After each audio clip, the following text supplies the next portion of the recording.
Bwana Yesu asifiwe. Karibu katika ibada ya asubuhi ya Anza Siku na Bwana inayokuja kwako na mimi Pastor Miamba. Tunamshukuru Mungu sana kwamba tunaendelea na mfungo wetu wa siku 40 na leo ni siku ya Jumatatu tunapoendelea kufunga na kutafuta uso wa Bwana ili kutafuta njia iliyonyoka kwa ajili ya maisha yetu kwa mwaka huu. Tunakutana na ajenda ya kujiweka wakfu kwa Bwana. Kwa hiyo tunapoenda kujiweka wakfu kwa Bwana, kama ilivyo desturi yetu, tunajua kabisa lipo agano la wiki. Tunapoianza wiki, Mungu ameyajua majira na nyakati zake, na kuna zipo baraka za wiki. Tunajiweka wakfu kwa Mungu wetu ili tupate kubarikiwa na Bwana. Kama vile Musa alivyoambiwa awaambie wana wa Israeli wajiweke wakfu kwa Bwana ili Bwana apate kuwabariki. Na sisi tunajiweka wakfu ili Bwana apate kutubariki. Tunajua ni wiki njema sana. Bwana akawa ananiambia ya kwamba ni wiki ya maombi. Kuna neema kubwa sana ya maombi ambayo inaachiliwa kwetu kupitia ibada za wiki nzima hii. Kutakuwa kuna neema kubwa ya maombi, lakini we mwenyewe binafsi kutakuwa kuna namna fulani ya wepesi wa maombi, kutakuwa kuna nguvu ya maombi, kutakuwa kuna namna fulani Mungu anaenda kulifungulia wingu la watu kuwa na maombi na kujibiwa maombi. Kwa hiyo ni wiki njema sana, lakini pia zipo baraka ambazo Mungu amezikusudia. Baraka zetu zatoka kwa Bwana. Tunajua akili ya mwanadamu haiwezi kuleta mafanikio, lakini Bwana ndio anayefanikisha. Kwa hiyo walipomtegemea Bwana katika njia zao zote, Bwana akayanyosha mapito. Kwa hiyo tunaenda katika kumwomba Mungu kwamba tunaenda kufanikiwa tukimtegemea yeye. Biblia inasema katika njia zenu zote mkiri yeye, naye atayanyosha mapito. Kwa hiyo tunaenda kumwambia Bwana, wewe ndio utakayenyosha mapito ya wiki hii, kwamba tutatembea kwenye mbaraka ambao Mungu umeukusudia. Wale watu ambao umewabariki ili wafanyike baraka kwetu watatujilia na wala hawatakuwa na vipingamizi vyovyote. Wale mamajusi waliokuwa na baraka mkononi mwao, wanapoielekea nyota yetu wasipotee, wala Herode asiwafukuze wala asiwadanganye. Bwana akatupe neema ya wale watu wetu waliozibeba baraka, aliowabebesha baraka ziweze kutufikia ndani ya wiki hii. Tunajua Mungu anatubariki kwa njia mbalimbali. Anatubariki sisi moja kwa moja, lakini anatubariki kupitia watu, anatubariki kupitia mazingira. Bwana akayatengeneze mazingira. Lakini Biblia inaeleza kwa maana kushindana kwetu sisi si juu ya damu na nyama, bali ni juu ya falme na mamlaka, juu ya wakuu wa giza hili, juu ya majeshi ya pepo wabaya katika ulimwengu wa roho. Tunaona Biblia inaeleza kwamba shetani ni kama simba au ngurumaye akitafuta kutumeza. Kwa hiyo unakuta plani za adui ni nyingi sana kutafuta kutumeza, lakini Biblia inasema tunalindwa na nguvu za Mungu katika Kristo Yesu. Maana yake nini? Tunapojiweka wakfu kwa Bwana tunalindwa na nguvu za Mungu. Kuna mtu mmoja alikuwa akishuhudia, akaniambia, akasema ya kwamba ilitokea ajali ya gesi. Yeye alikuwa anatumia hizi gesi ndogo. Halafu ghafla ikatokea siku na kitu gani kikakatika, mpira ama kitu fulani kikatika. Gesi ikaanza kutoka na moto unawaka, na yupo ndani kwenye chumba chake.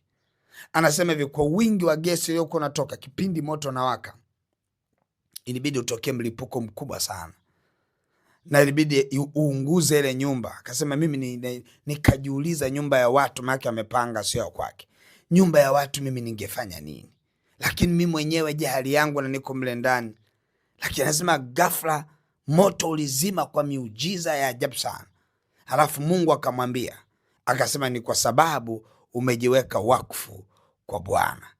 Yani akanipigia simu akaniambia, baba, mimi sijui kama watu wanaelewa umuhimu wa kujiweka wakfu. Kwa unakuta kuna namna ambapo Mungu anamuokoa mtu. Juzi tena wiki hii iliyopita, mtu mwingine tena ametaka kuangamia kwenye ajali ya moto hivyo hivyo, yeye na watoto wake akiwa ndani. Kimetokea sijui kitu gani, ghafla waliacha sijui ilitakiwa moto wake, halafu ghafla kimeujiza moto haukuwaka. Akanipigia simu akaniambia hivi, ndani yangu Roho Bwana ameniambia kwa sauti kabisa ya kwamba umejiweka wakfu kwa Bwana. Kwa unakuta shuhuda ni nyingi kweli kweli za watu kuponywa kwa sababu wamejiweka wakfu kwa Bwana. Mtu mmoja akawa ananiambia siku moja, mtu mmoja akawa ananiambia sio siku moja, ni juzi tu, Jumamosi kuamkia Jumapili jana, akawa ananiambia vile ambavyo alikuwa yuko kwenye basi anaelekea Morogoro, halafu ghafla akajiona tu amekaa mbele kabisa kwenye kiti kile cha vile vitu vya mbele kabla ya kondakta. Akawa anajisikia tu ndani yake aimbe wimbo fulani, akaanza kuwimba ule wimbo.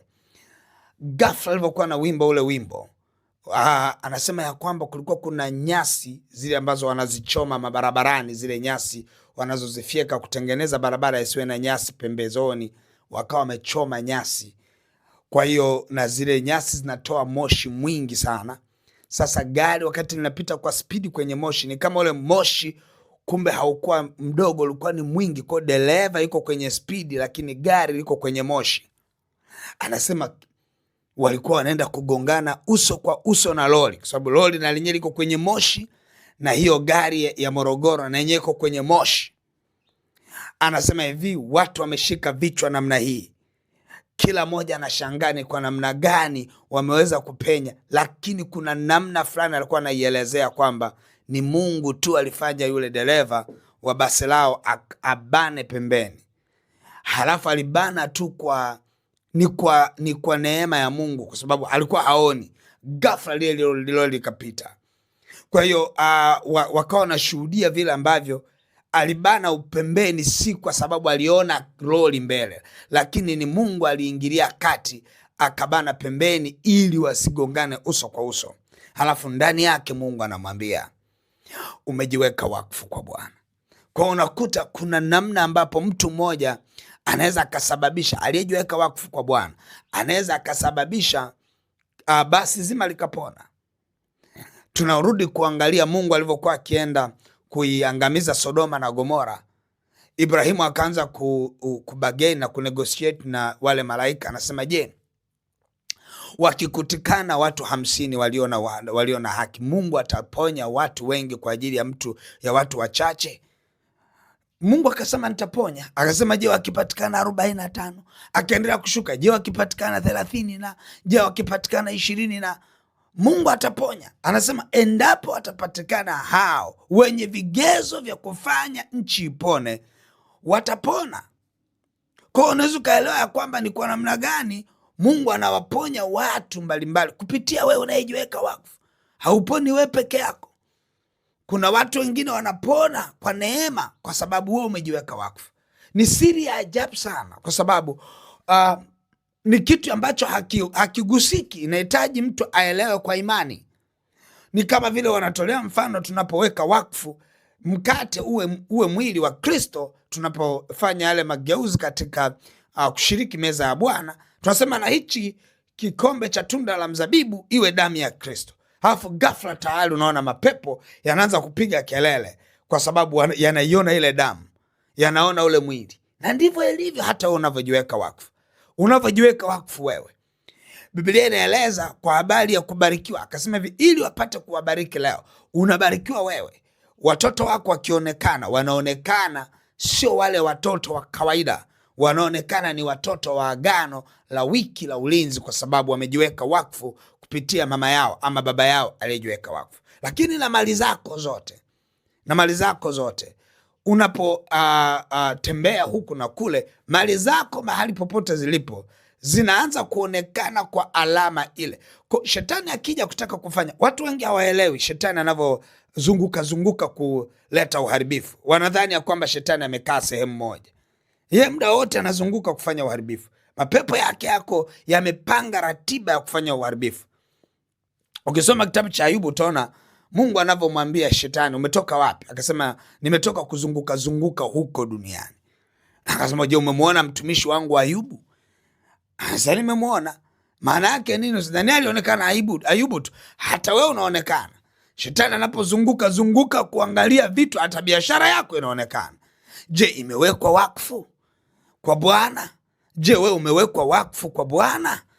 Alama ya kwamba Bwana, mimi na sarenda kwako, total sarenda. Sina Mungu mwingine wa kunilinda, sina Mungu mwingine wa kunipigania na kunitetea. Afya yangu ibaki mikononi mwako. Adui asipate nafasi ya kuleta attack wala asilete uharibifu. Mimi ninaachilia na kusarenda vyote kwako. Ndio maana ya kujiweka wakfu kwa Bwana. Kwa hiyo Bwana anapotaka kuziachilia baraka zake, anaangalia aliyejiweka wakfu. Lakini shetani akitaka kuleta uharibifu, anaona hali ya kujiweka wakfu kwa mtu yule, anakimbia, hawezi kumgusa huyo mtu. Kwa tunapoenda kujiweka wakfu kwa Bwana, tunafanya jambo kubwa sana. Nataka twende mbele za Bwana, tujiweke wakfu kwa Mungu wetu, halafu tuone Bwana kile kitu anaenda kukitenda. Nataka twende mbele za Bwana.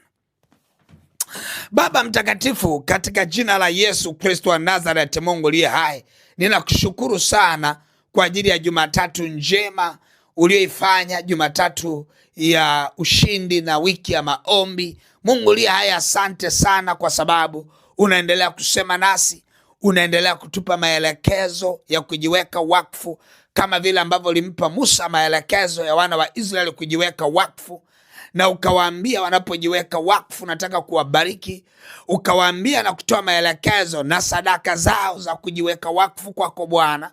Mungu aliye hai, ukasema ili upate kuwabariki. Mungu aliye hai, asante kwa sababu asubuhi ya leo tumekusanyika watu wako kwa ajili ya kujiweka wakfu. Tunataka ile alama katika ulimwengu wa roho ya kwamba sisi ni wako. Mungu aliye hai, alama itakayotufanya tulindwe na nguvu zako, alama itakayotufanya tutetewe na wewe. Adui anapokuja kwa njia moja, anapoiona ile alama, aondolewe mbele yetu kwa njia 7. Mitego ya adui iteguliwe, mitego yote, spiritual attacks zote, uvamizi wa kiroho uteguliwe kwa kujiweka kwetu wakfu. Baba, nakushukuru kwa maana hiyo neema inaenda kutufunika. Adui anapotaka kuleta uharibifu hatafanikiwa. Lakini Mungu, zipo baraka ulizoziandaa kwao wakupendao. Mmoja ya watu ambao tunakupenda ni wale ambao tumejiachilia machoni pako, kwamba bila wewe hatuna namna tunaweza tukawa salama. Mungu aliye hai, tunajiweka wakfu kwako, ya kwamba pasipo mkono wako wenye nguvu hatuwezi kuvuka. Mungu aliye hai, tunajua wiki hii tutavuka kwa ushindi kwa ajili ya uwepo wako na kwa ajili ya kujiweka wakfu kwetu.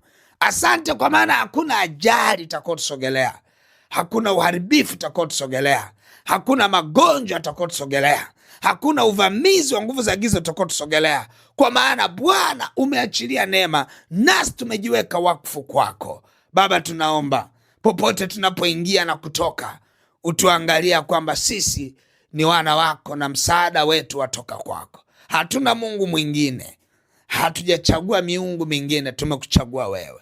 Mungu aliye hai, wewe ndio ulinzi wetu na usalama wetu. Tunao ujasiri tunapojiweka wakfu kwako, kwa maana tunalindwa na wewe. Baba, ninaomba neema na rehema juu ya kila mmoja anayenisikia wakati huu, anayefanya kazi, ukaibariki kazi yake. Anayefanya biashara, bariki biashara yake. Anayejishughulisha na mambo mbalimbali na miradi, ibariki miradi ile. Tunajiweka wakfu kwa ajili ya mafanikio ya kuinuliwa wiki hii, katika jina la Baba na la Mwana Roho Mtakatifu. Baba, tunaomba neema yako isituache, nguvu zako zisitupungukie. Tunaenda kinyume na nguvu za giza katika ulimwengu wa roho. Tunabatilisha mipango yote ya Lucifer na malaika zake. Tunaiharibu mipango ile katika jina la Yesu. Tunaharibu giza lile katika jina la Yesu. Tunatangaza na iwe nuru katika jina la Yesu. Tunatangaza neema katika ulimwengu wa roho. Baba, tukatembee kwenye ushindi katika jina la Yesu. Baba, asante kwa mafuta yako na nguvu zako. Sifa na heshima vyote ni vya kwako wewe, ni katika jina la Yesu Kristo wa Nazareti. Amen, amen, amen. Mungu wangu akubariki sana. Ninakuombea kwa Bwana kila anayeshikiliwa na roho za giza kumzuia asitoe sadaka ya kujiweka wakfu kwa Bwana. Yamkini ni miongoni mwa watu ambao wanasikia ibada lakini wanazuiliwa kutoa sadaka. Ninaenda kinyume na roho ya uzito, roho ya udanganyifu, roho ya giza. Ninaibatilisha katika jina la Yesu. Bwana akutie nguvu leo.